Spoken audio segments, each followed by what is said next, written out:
Alright, so I'm back with my next DC Universe review. See? Right there. See the logo? Just going to put it behind her. I'm going to go in front of her. To the side. To the other side. Yeah, DC Universe. Anyways. Okay, so I think this is the first female sculpt that I've purchased for the DC Universe. I know there's several. I'm pretty sure that she utilizes the same molding as those other females, but I'm not positive, so don't hold me to that.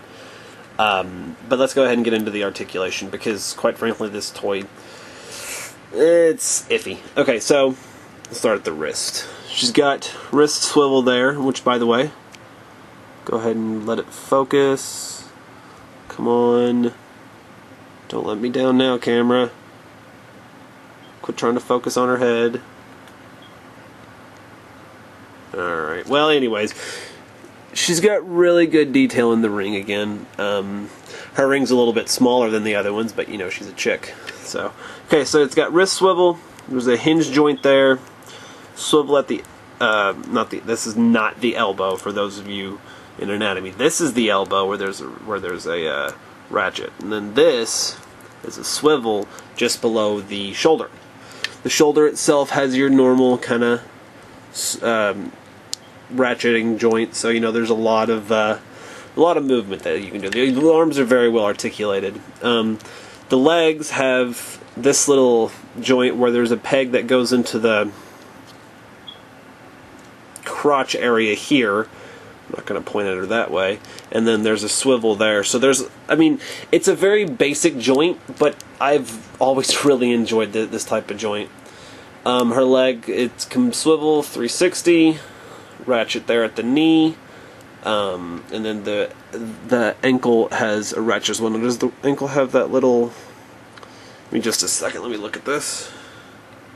No, her ankle does not have the little swivel back and forth like some do. I know that the big Build-A-Figure does, but she doesn't. This piece is all one thing, as you can see there. Oh, while it's focusing, let me see if I can get the ring in there.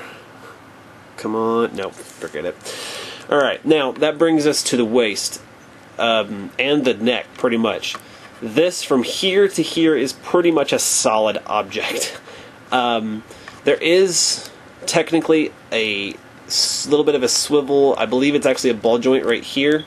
But what the problem is that the way that the Superman mold works, for example, the cape comes from here and then it goes down, and it's like connected into the bulk of the body. There's a little like rectangular shaped peg that squares into the back of the body, and her hair does that same function. It doesn't right here, which it's, you know, it's a softer plastic.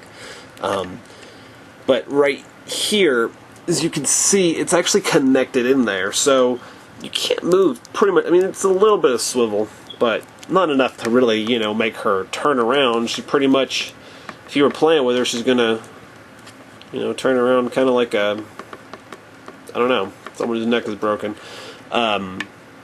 Speaking of the head, like, there's a lot of nice detail with the sculpt. This bit is all etched out. Some paint apps messed up here on the side of the face. These are made of a nice soft plastic, but they're still just, you know, they're just hard enough to hurt if you stab yourself wrong. All in all, I don't really like this figure either, to be honest with you. If you just purchased these two, I mean, the line would be kind of disappointing. I mean, there's still a lot of good, like, articulation, but just this whole bit right here is pretty much just solid. Yeah, I don't really know what's going on here. Pretend like you can't see my hand holding her. Oh, you can't see my hand.